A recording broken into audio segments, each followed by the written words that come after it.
계속해서 전기력선의 수직입사 한번 보도록 하겠습니다. 전기력선이 수직입사 한다는 것은 이렇게 경계면에서 이렇게 간다는 것입니다. 맞죠? 이럴 때 중요한 것은 각도 세타가 몇 도예요? 수직이면 90도가 아니고요. 수직인데 이 축을 기준이기 때문에 0도가 됩니다. 0도. 이렇게요. 이러면 한번 볼게요. 우리가 앞에서 저번 시간에 했던 것 중에서 전개와 전속 밀도가 있습니다. 보세요.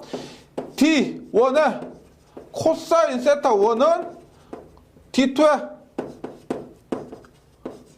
코사인 세타 2가 됩니다. 맞죠? 이렇게 되면은 세타 1이나 세타 2가 몇 도가 돼요? 둘 다 0이죠. 따라서 코사인 0도는 얼마가 된다? 1이죠. 코사인 세타 2도 0도 대법 1입니다. 따라서 D1과 D2는 같다는 겁니다. 같아요.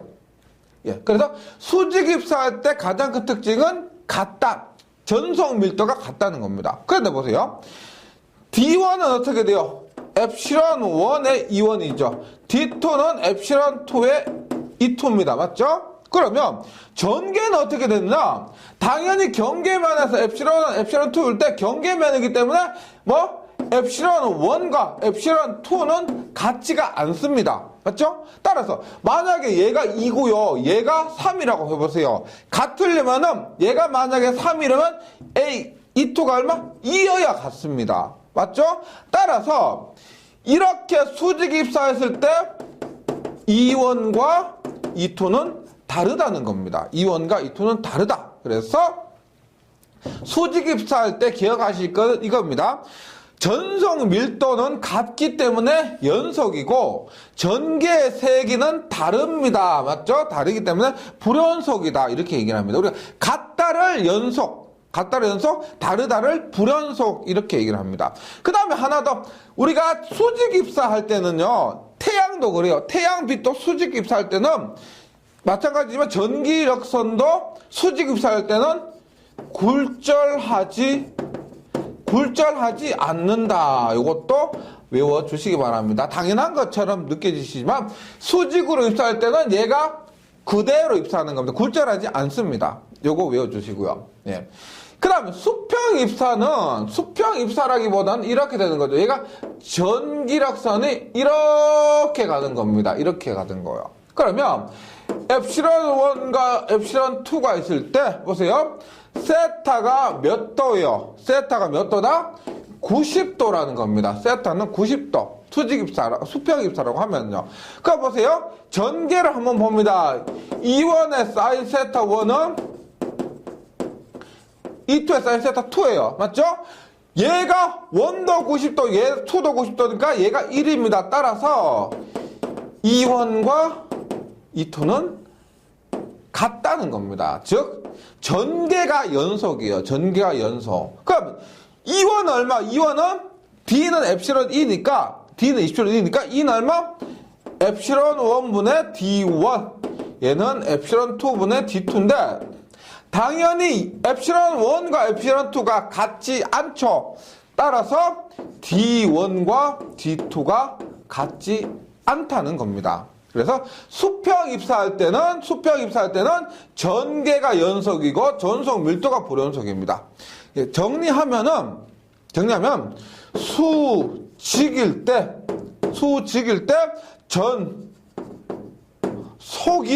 연속이요. 그러면 전속이 연속이면 전개가 불연속입니다. 그럼 수평일 때는 반대로 전개가 연속이고 전속이 불연속이다. 이렇게 외워주시기 바라겠습니다. 네, 요거 간단하게 요거 외워주시고요. 그 다음에 예제를 한번 보도록 할게요. 예제. 네, 요것도 이런 유형도 많이 나오거든요. 예제에서 2원이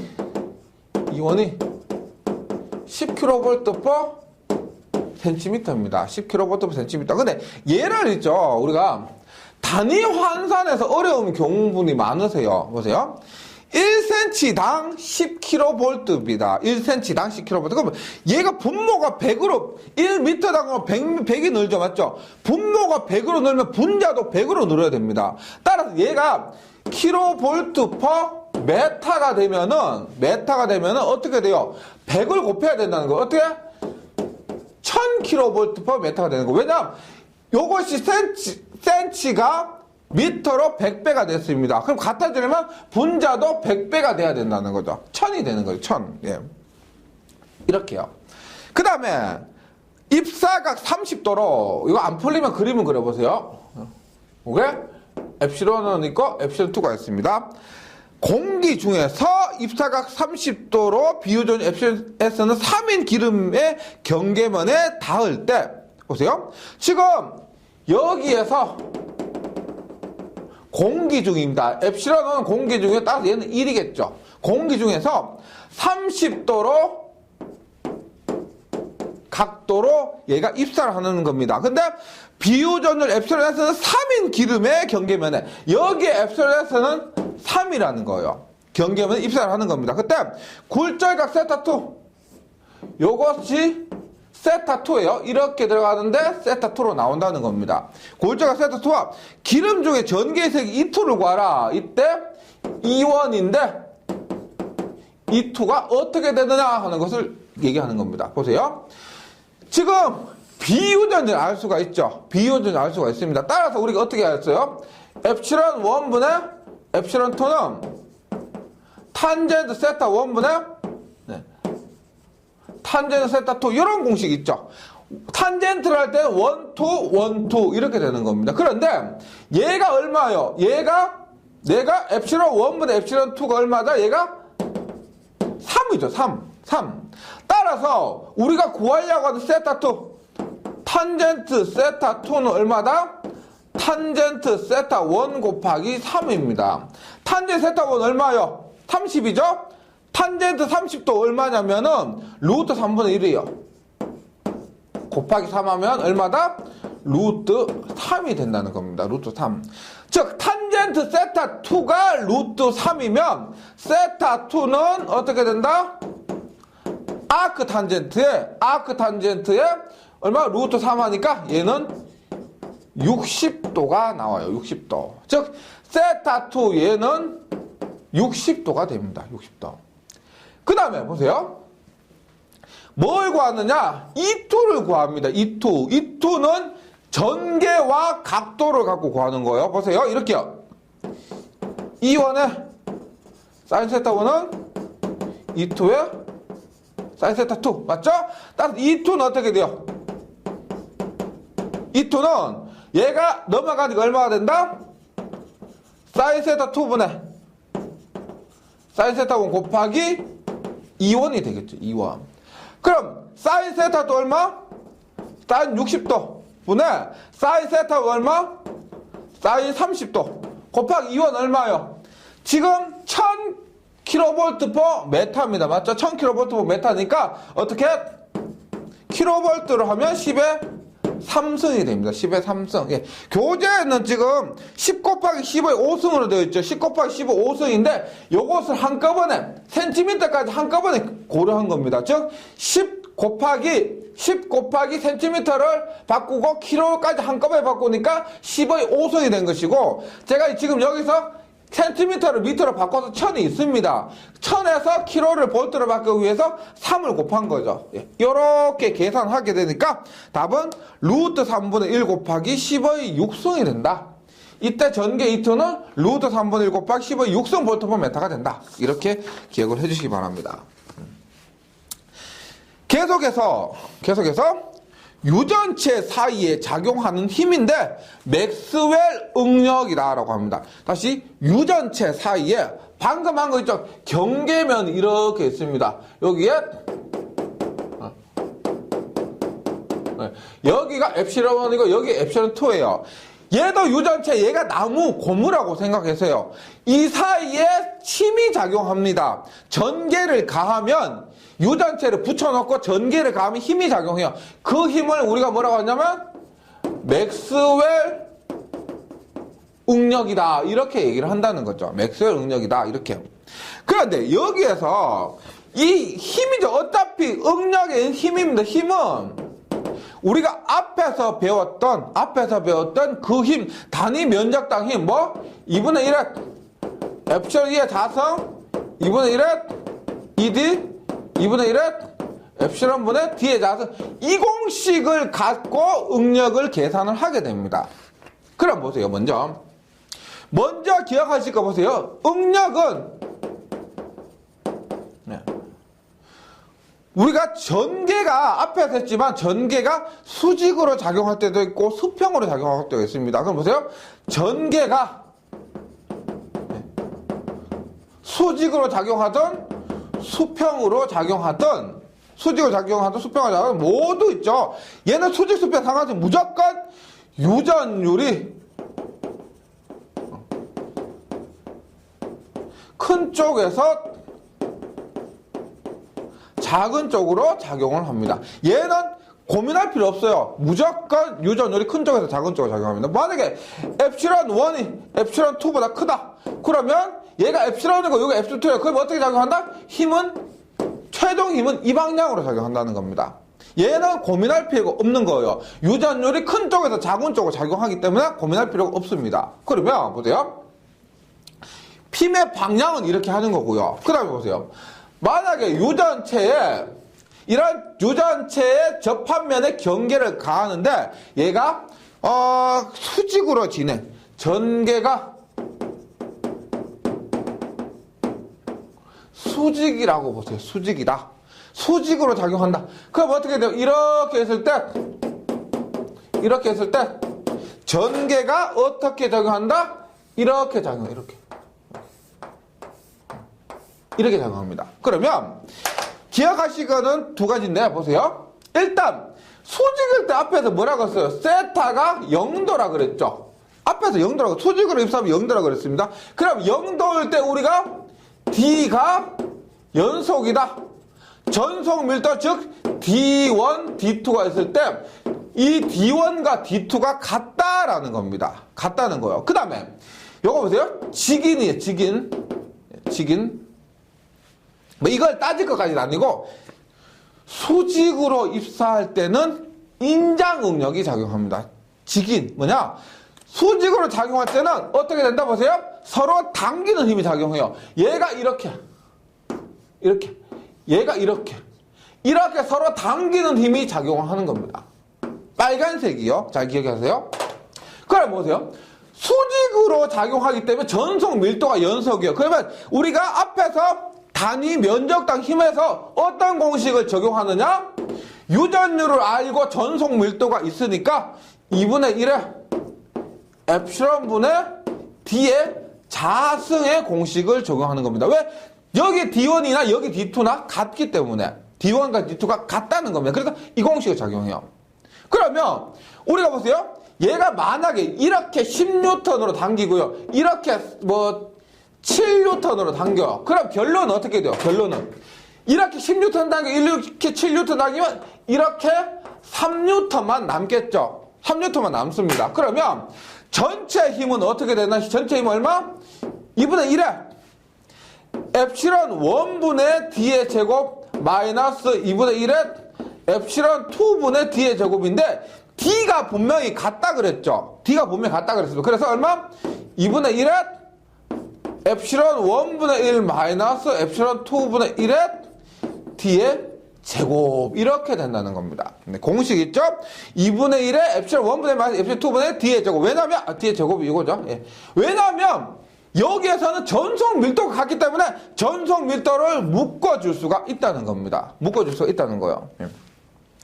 만약에 여기에서 엡실론 1이 엡실론 2보다 엡실론 2가 크다고 보세요. 엡실론 2가 크다. 그러면 얘가 만약 2고 얘가 3이에요. 2분의 1에서 3분의 1을 뺀다는 겁니다. 맞죠? 그래서 유전율이 작은 쪽에서 유전율이 큰 것을 유전율 2분의 1에서 3분의 1을 빼야 된다는 거죠. 2분의 1에서 3분의 1 빼야 된다는 겁니다. 그게 얼마냐면 이만큼 남는다는 겁니다. 그 힘이 3N이다 이 말이에요. 그 힘이 3N이다. 다시 전기가 수직으로 작용할 때는 앞에서 했지만 전속 밀도가 연속이고 이때는 인장응력입니다. 인장응력이 작용해요. 그때 지금 얘가 얼마다? 얘가 2분의 1에 지금 2라고 했죠. 2라고 했을 때 얼마? 2분의 D의 제곱이고 얘가 2분의 1에 3분의 D의 제곱이에요. 그럼 얼마가 된다? 2분의 1에 예. 2분의 D의 제곱에서 2분의 1의 3분의 D의 제곱 뺀 것, 그것이 이 파란색만큼이 된다는 거죠. 요렇게 반드시 기억을 해주시기 바랍니다. 그 다음에, 만약에 전개가 수평이에요, 수평. 뭐? 세타는 90도예요. 세타는 90도입니다. 그러면 앞에서 뭐라고 했다? 지금 보세요. 이렇게 있고 이렇게 했을 때 수평이라는 건 전개가 이렇게 작용하는 것. 이렇게. 일단 이때는 뭐가 작용한다면 수평일 때는 압축응력이요. 서로 미는 압축응력이 작용합니다. 그리고 미인데 큰 데서 작은 거 빼면 이렇게 되는 거. 뭐 이만큼. 얘가 만약 더 크잖아. 얘가 10이고 얘가 7이다. 그러면 이만큼 얼마? 3만큼의 힘이 작용한다는 겁니다. 그 방향은 무조건 유전율이 큰 데서 유전율이 작은 쪽이에요. 유전율이 큰 데서 작은 쪽. 그리고 전개가 수평이면 세타 90도니까 뭐다? 이원이 이투와 같습니다. 이원이 이투와 같아요. 이원과 이투가 같게 되면은 우리가 힘에서 어떤 공식을 적용할 수가 있냐? 유전율과 E가 들어간 공식 뭐다? 2분의 1의 엡실론 E의 자승을 적용할 수가 있습니다. 그러면 F는 전체 F는 어떻게 될까? 얼마? 2분의 1의 엡실론 1의 E의 제곱 마이너스 2분의 1의 엡실론 2의 E의 제곱 이렇게 되겠죠. 그러면 묶으면 2분의 1의 엡실론 1 마이너스 엡실론 2의 E의 제곱. 그래서 수평으로 전개가 작용할 때 맥스웰 응력은 2분의 1의 엡실론 1 마이너스 엡실론 2의 2의 제곱 이렇게 나온다는 겁니다. 그래서 반대요, 반대. 2원과 2투가 반대입니다, 반대. 기억을 해주시고 요 앞에 3장에서 했던 그 단위 면적과 힘 공식이니까 새로 나온 건 아니에요. 큰 데서 작은 거 빼준다 이렇게 생각하시면 돼요. 계속해서 예제를 한번 풀어볼게요. 예제 한번 봅니다.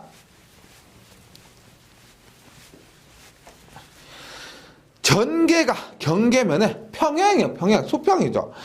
전개 세개가 8이고요. 유전율이 각각 5고 4입니다. 이때 힘은 얼마냐? 힘 F는 수평으로 작용하니까 우리가 2분의 1에 얼마? 엡실론 이렇게 계산하면 되겠죠. 수평이니까 전개가 똑같습니다.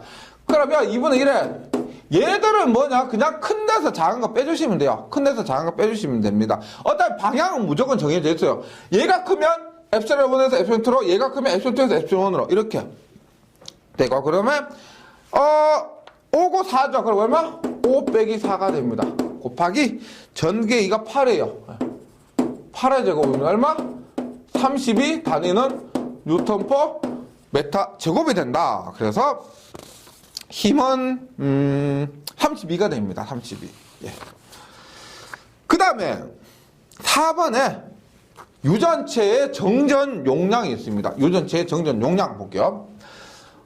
얘는 간단한데 앞에서 3장에서 보세요. C가 직렬일 때는 어떻게 된다? C1 플러스 C2분의 C1 곱하기 C2고요. C가 병렬일 때는 C1 플러스 C2가 됩니다. C1 플러스 C2. 그런데 우리가 지금 얘기하는 건 이겁니다. 콘덴서가 이렇게 있어요. 콘덴서 이렇게 있는데 내가 이 콘덴서의 정전 용량을 좀 개선시키거나 그 크기를 바꾸기 위해서 이렇게 돼요. 만약에 이렇게 뭐요? D가 간격이죠. 간격을 나눴다. 즉 간격을 나눈다라고 하면은 얘는 보세요. 콘덴서를 옆으로 두어보세요. 옆으로 두어보면 이렇게 모양이 되죠. 이런 모양과 같다는 겁니다. 그래서 간격을 나눴다 이런 말이 있으면 얘는 뭐요? 직렬 연결이 됩니다. 직렬 연결. 그래서 이렇게 계산을 하는 거예요. 이렇게. 그 다음에 만약에 여기에서 이렇게 보세요. 콘덴서 이렇게 있는데 만약 이렇게 면적을 나눴어요. 면적을 나눈다라고 하면은 얘는 보세요. 콘덴서를 옆으로 누이 보시면 뭐가 된다? 병렬 연결이 됩니다. 병렬 연결. 병렬 연결 이렇게 되는 거. 우리가 앞에서 3장 문제에서 이렇게 된 거 있었죠. 이렇게 되는 거. 이것이 우리가 일종의 면적을 나눴다고 보시고 면적을 나눴기 때문에 병렬 연결 이렇게 보시면 됩니다. 병렬 연결의 경우 전체 정전 용량은 C1 플러스 C2 이렇게 되는 거죠. 이렇게. 근데 만약에 얘가 epsilon 1 D1분의 S 얘가 epsilon 2 D2분의 S라고 하면 여기 공식 그냥 집어넣는 거예요. 얼마? epsilon 1 D1분의 S 플러스 epsilon 2 D2분의 S 분의 epsilon 1 D1분의 S 곱하기 epsilon 2 D2분의 S 이렇게 하는 겁니다. 그래서 이 부분은 지금 제가 간단하게 말씀을 드렸는데요. 예제 문제를 연습 문제 가서 예제 문제를 좀 많이 풀어보면 좋겠습니다. 다시 가장 중요한 건 뭐냐면 간격을 나눴다라는 말이 있으면 직렬 연결이고 면적을 나눴다라는 말이 있으면 병렬 연결이에요. 요것만 조금 주의하셔서 구분을 해주시면 되겠습니다. 가장 중요한 건 직렬이냐 병렬이냐를 찾는 거예요. 그것만 잘 해주시고 그 다음에 우리가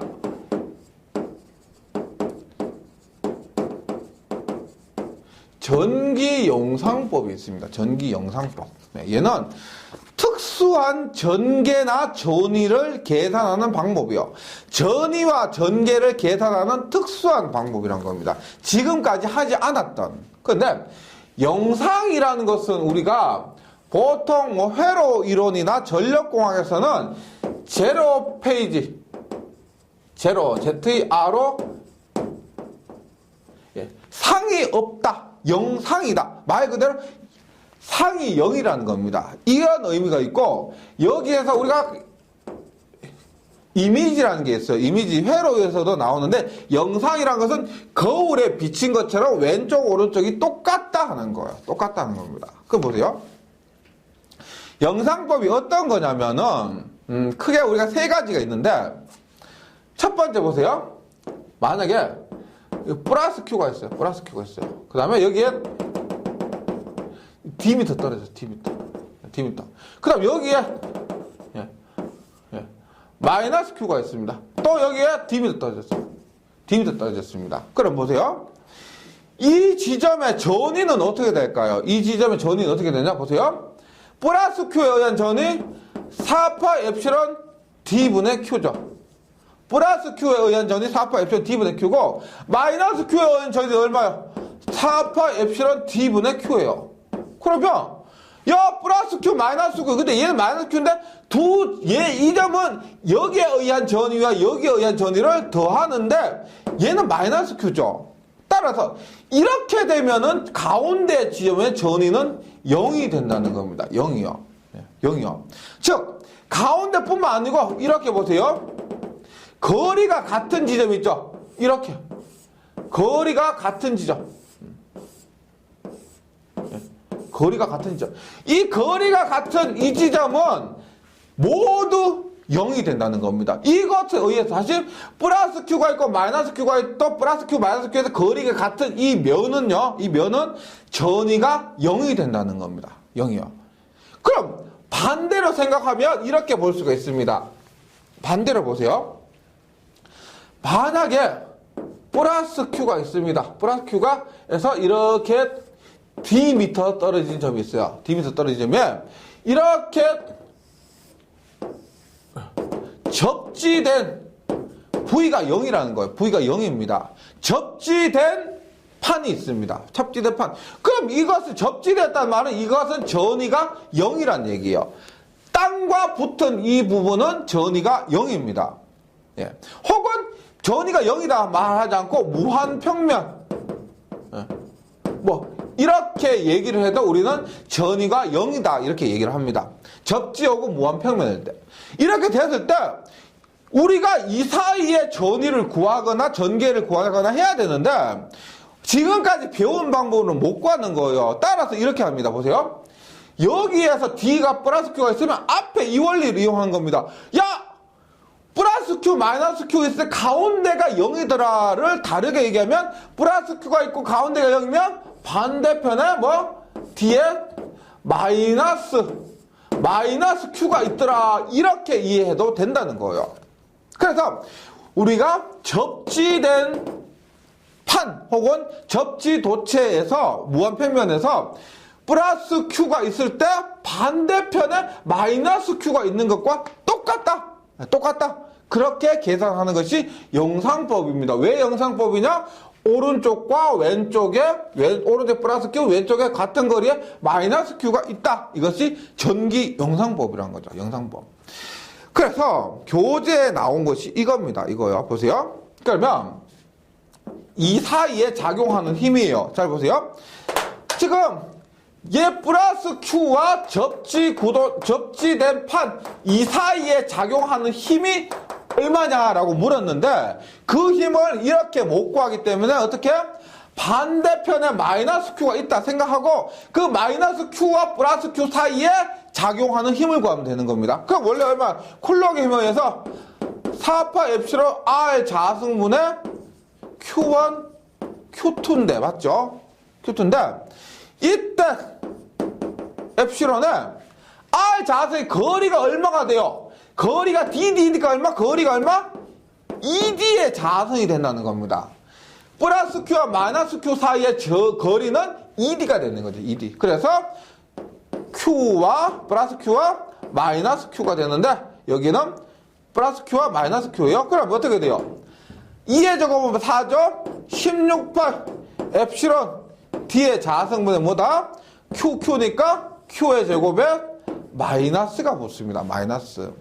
2장에서 말씀드렸죠. 여기에서 마이너스가 의미한 건 뭐다? 흡입력이다.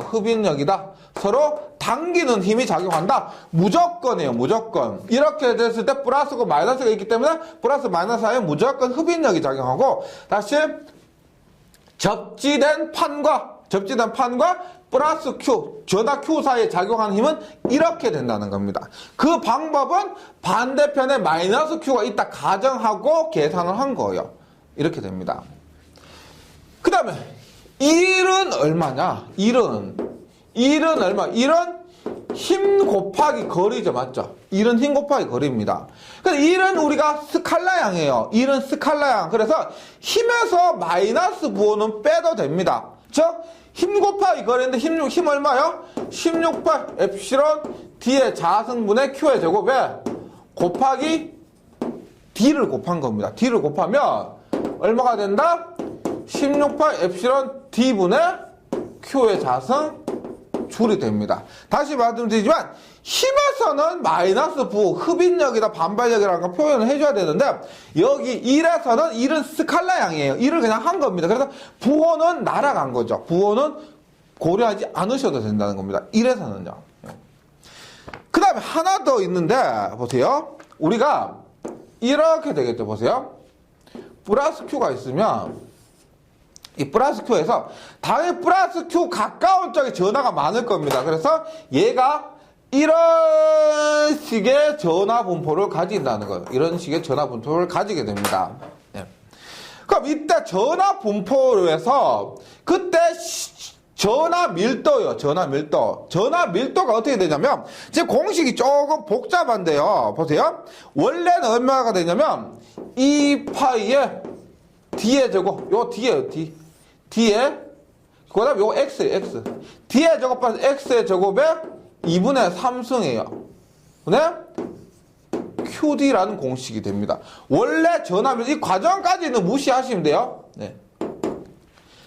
되는데, 원래 전하 밀도는 이렇습니다. 근데 최대 전하 밀도는 잘 아시겠지만은, 여기가 최대 전하 밀도입니다. 즉, 최대 전하 밀도는 여기에서 X가 0인 지점에 이 X가 0인 지점이 최대 전하 밀도가 됩니다.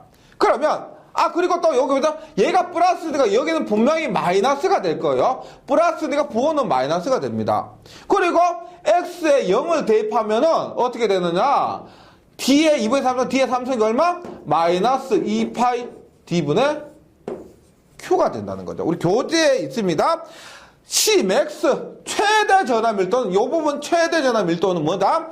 마이너스 2파이 D 제곱이요. 2파이 D 제곱. 요거 계산해 보시면 제곱이 됩니다. 세제곱에서 D 하나 약분되니까 제곱이 돼요.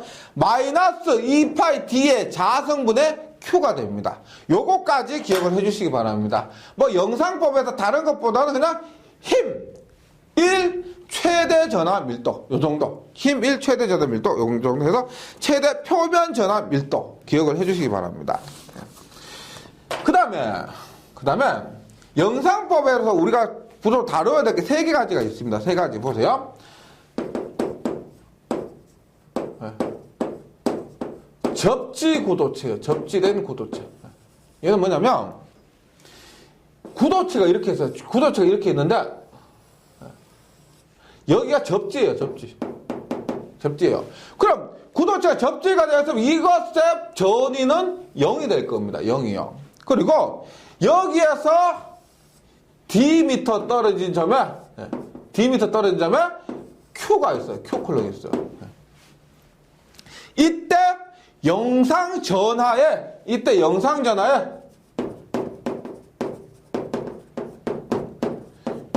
위치와 크기입니다. 위치와 크기 요거 2개 기억하시면 돼요. 위치는 어디냐면은 이 내부에 있어요. 내부에. 이 접지구도체 내부에 있습니다. 내부에. 얼마? 여기에 D제곱분의 A 지점에. 여기 A는 반지름이에요. 요 접지구도체 반지름 A라고 할 때 위치는 얼마? D제곱분의 A 점에 있습니다. D분의 A 제곱. 예. D분의 A 제곱점이 있습니다. D분의 A의 제곱. 예. 이렇게 있습니다. 그러니까 영상전의 위치는 D분의 A 제곱이고 그 크기는 얼마냐면 요게 Q예요. Q인데 마이너스 Q가 아니에요. 우리 앞에서 우리가 접지할 때 지금 앞에서 지금 무한평면 도체할 때는 마이너스 Q였죠. 플러스 Q의 영상전은 마이너스 Q였습니다. 근데 여기서 얼마냐? 마이너스 Q는 맞는데 마이너스 D분의 AQ입니다. 이거 뭐 유도하고 하는 건 무의미하고요. 영상전의 위치 D분의 A제곱, 영상전의 크기 마이너스 D분의 AQ 요것만 반드시 기억을 해주시기 바랍니다. 네. 그 다음에 영상전화 접지구도체 영상전화와 점전화 사이에 작용하는 힘 요것과 요 사이에 작용하는 힘 같은 경우는 우리가 콜록의 힘에서 F는 뭐 4파 엡실론 D의 자성분의 Q의 Q1, Q2죠. Q1, Q2에서 4파 엡실론의 간격이 얼마예요? 간격이 보세요. 간격이 얼마예요? 전체 D에서 요만큼을 뺀 거죠. 즉 뭐? D 마이너스 요거 얼마요? D분의 D 예. D분의 A 제곱이죠. 예. D분의 A 제곱. 예. 앞에서 제가 말씀드렸습니다. D분의 A 제곱이에요. D분의 A 제곱 분의 Q1, Q2를 한 값이에요. 근데 얘를 정리하면은 교재에 있는데 요게 예전에는 잘 나왔는데 요즘은 잘 나오는 건 아닙니다. 그래서 결과식 정도 혹은 요걸 가지고 유도를 해보시거나 결과식 정도만 기억을 해주시고 요것을 반드시 암기하셔야 되는 거 아닙니다. 그렇게 출제 기준에서는 요즘 최근에는 잘 나오는 편이 아니기 때문에요. 찝찝하신 분은 기억을 해주시기 바랍니다. 그래서 접지구도체에서는 뭐냐? 영상전화의 위치와 영상전화의 크기와 그 다음에 이 사이에 영상전화와 전화 사이에 작용하는 힘 정도. 예. 근데 가장 중요한 건 요거 2개예요. 요거 2개. 꼭 기억을 해주시고. 그 다음에 무한평면 도체와 선전화가 있습니다. 무한평면 도체와 선전화. 예. 얘도 외워주시면 되는데 보세요. 앞에서 정전 용량 같은 거 하면서 했었습니다. 보세요. 이렇게 돼요. 보세요. 여기에 선전화 람다가 있어요. 람다고 여기 높이가 얼마냐면 H예요. H예요. 그러면 여기에서 영상법에 의해서 어떻게 되느냐? 반대편 H에 어떻게? 마이너스 람다가 있다고 가정하고 계산하시면 돼요. 여기 람다가 있을 때 여기 마이너스 람다가 있다고 가정하고 계산하시면 됩니다. 그래서 보세요. 우리가 E는 우리가 직선 전하에 의한 전기 얼마였어? 직선 전하에 의한 전기 얼마? 2파이 엡실론 R분의 람다였습니다. 2파 엡실론 R분의 람다. 그럼 보세요. 이 사이에 작용하는 힘은 얼마일까요? 얼마일까 보세요. F는 QE가 됩니다. F는 QE. 맞죠? 그런데 여기에서 E는 어떻게 돼요? E는 우리가 선전할 때 E는 얼마요? 람다 L이 되죠. 람다 L. 맞죠? 선전하 밀도 곱하기 길이 하면 전하의 세기가 됩니다. 전기량이 되는 겁니다. 거기 곱하기 얼마요? E는 얼마요? 2파 엡실론 R분의 람다인데, 네, 람다인데, 지금 보세요. 여기에서 플러스 람다와 마이너스 람다가 있습니다. 맞죠? 플러스 람다와 마이너스 람다가 있기 때문에 여기 얼마? 마이너스를 붙여주고요. 그 다음에 거리가 얼마요? H와 H니까 얼마다? EH가 된다는 겁니다. EH가요. 네, 따라서, 그 다음에, 이렇게 하면 단위가 뉴턴인데, 여기에 L분의 1을 곱하면 어떻게 돼요? L이 약분되죠. 맞죠? 약분됩니다. 그럼 얼마가 된다 보세요. 4파이 엡실론 H. 4파이 엡실론 H분의 얼마? 여기 플러스고 람다 마이너스 람다니까 마이너스 람다의 제곱이에요. 그 다음에 단위가 뭐다? 뉴턴이었는데 방금 제가 L분의 1을 곱하면서 뉴턴 퍼 메타가 된 겁니다. 그래서 지금 먼저 여기 우리가 무한평면 도체와 선전하에서 땅 위에 있는 전선을 얘기한 겁니다. 땅 위에 있는 전선에서 선자미도 람다인 직선 도체와 평면 도체에 의해 단위 길이당 받는 힘, 전체 힘이 아니고 단위 길이당 받는 힘입니다. 요것도 시험에 잘 나와요. 단위 길이당 받는 힘 4파 엡실론 H분의 마이너스 람다의 제곱이에요. 마이너스 람다의 제곱인데 4파 엡실론 얘는 아시죠? 9 곱하기 10의 구승입니다. 따라서 마이너스 9 곱하기 10의 구승 곱하기 H분의 람다의 제곱인데 여기서 마이너스는 우리 영상법에서는요 첫 번째도 그렇고 두 번째도 그렇고 지금도 그렇고 모두 흡인력이다. 마이너스가 들어있기 때문에 모두 흡인력이 됩니다. 그리고 공식 요거 기억을 해주시기 바랍니다. 그 다음에 여기에서 우리가 저번에 했던 거예요. 2장이나 3장에서 했던 건데 3장에서 했던 건데 보세요. C는 얼마예요? C는 얼마? ln A분의 EH 분의 얼마? 2파 엡실론. V는 얼마였죠? 2파 엡실론 분의 람다의 ln A분의 EH가 된다. 여기에서 H가 아니고 EH인 것은 뭐다? 영상법에서 H 높이가 2배가 되었기 때문에 그렇습니다. 그래서 전이 요거 외워주세요. 전이는 2파 엡실론의 람다 ln A분의 EH, C는 ln A분의 EH분의 2파 엡실론이 된다. 다시 땅 위에 있는 대지 위에 있는 전선에서요. 전선에서 정전 용량과 전이가 됩니다. 전이가 돼요. 그 다음에 6번에 유전체의 특수현상이 있습니다. 유전체의 특수현상. 얘는 외워주셔야 되는데 보세요. 우리가 이런 거 보세요. 전개가 발생하면 전개가 있으면 그에 따라 전위가 발생합니다. 그런데 전개, 전위를 발생하는 방법이 이렇게 하는 거죠. 전개와 전위를 발생하는 방법이 전기를 주면은 전위가 있고 그 다음에 전개가 발생하고 하겠죠. 근데 그거 말고 접촉을 시켜요. 이 물체와 이 도체를 접촉시킵니다. 그러면 딱 접촉시키면 그로 인해서 전개가 발생하고 전위가 발생하는 방법도 있고 그 다음에 열을 줘요. 열을 주거나 열을 뺐어요. 그럼 그 열적인 현상이기 때문에 전개가 발생할 수도 있고 그 다음에 압력을 주는 겁니다. 압력을 줘도 발생할 수가 있다는 겁니다. 지금 여기서 얘기하는 그거요. 접촉 전기를 우리가 볼타 이펙트하고 볼타 전기라고 합니다. 볼타 전기 뭐냐? 도체나 유전체를 상호 접촉시키면 이 포인트가 접촉이에요. 접촉 전기는 접촉이에요. 접촉시키면 자유전자는 다른 쪽으로 이동하겠죠. 붙이는 순간 이동하겠죠. 그때 대전 현상이 일어나서 전위의 차가 발생하는 겁니다. 전하가 이동한다. 전류가 이동한다. 우리가 전류가 이동하려면 전위차가 있어야 됩니다. 그럴 때 붙일 때 접촉시킬 때 전하가 이동한다. 전위가 발생한다는 겁니다. 이때 전기를 접촉 전기하고 볼타 전기라고 합니다. 초전 효과를 우리가 파이로 전기라고 하는데, 초전 효과 파이로 전기는 뭐냐면 열이에요. 열. 파이로 열입니다. 즉 전기석이나 티탄산 바륨 혹은 뭐 수정도예요. 수정도 그렇고 등의 강유전체 결정에 유전율이 큰 거, 엡실론 S가 큰 거, 비유전율이 큰 거 결정에 가열하거나 냉각시키면 결정의 한 면에는 플러스 전화, 다른 면에는 마이너스 전화가 나타나는 분극 현상이 일어나고 그 크기에 따라 전류가 검출되는데, 이런 것들을 우리가 적외선 센서 등에 이용합니다. 뭐 파이로 전기, 적외선 센서 등에 이용한다. 이런 것도 기억해 주시고, 파이로 전기 열을 가하거나 뺐거나 하면 그때 전하가 이동해서 전기가 발생하는 것이 되겠습니다.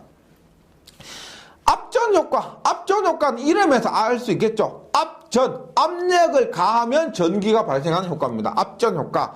초전 효과를 나타내는 수정이나 로셀륨, 전기석. 그래서 압전 효과가 나타나는 물체가 수정, 로셀륨, 전기석 이런 것들이라는 거죠. 압전 효과, 수정, 로셀륨, 전기석 이렇게.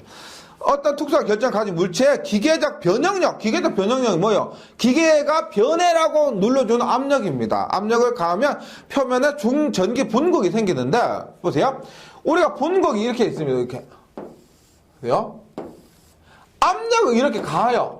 압력을 이렇게 가합니다. 근데 압력을 가하는 방향으로 플러스, 마이너스 이렇게 생길 수도 있고요.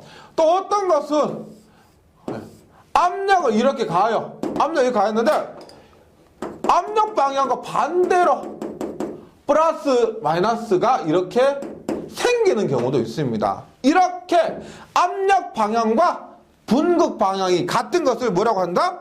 종효과라고 합니다. 종효과. 그 다음에 반대로 있죠. 압력은 이렇게 가는데 분극은 이렇게 반대, 횡으로 하는 거 있죠. 이것을 우리가 횡효과라고 합니다. 횡효과. 그래서 압력 방향이 분극 방향인 것을 종효과. 이거 잘 넣어요. 압력 방향과 분극 방향이 수직인 거. 압력 방향과 분극 방향이 수직인 것을 이것을 횡효과라고 합니다. 횡효과. 이거 기억을 해 주시고요. 그래서 응용 분야는 뭐 압력계나 고주파, 진동자, 수정시계 이런 것이고요. 종효과는 응용과 분극 방향이 동일, 횡효과는 응용과 분극 방향이 수직 방향이 되겠습니다. 네, 지금까지 해서 4장 유전체와 특수현상 했었습니다. 유전체 특수현상에서는 뭐 첫 시간에 했던 거 있죠. 분극, 그 다음에 경계면 이런 것도 있고, 그 다음에 제가 많이 풀어보진 않았지만은, 문제를 풀어보지 않았지만 간격이 나누고 면적이 나눴을 때 콘덴서의 크기를 구하는 거, 그 다음에 영상법에 관한 거. 근데 이런 부분은 범위가 그렇게 넓지 않습니다. 문제를 한번 보시면은 감 잡으실 수가 있을 겁니다. 예, 이런 정리 잘 해주시고요. 문제풀이 시간에 다시 뵙도록 하겠습니다. 수고하셨습니다.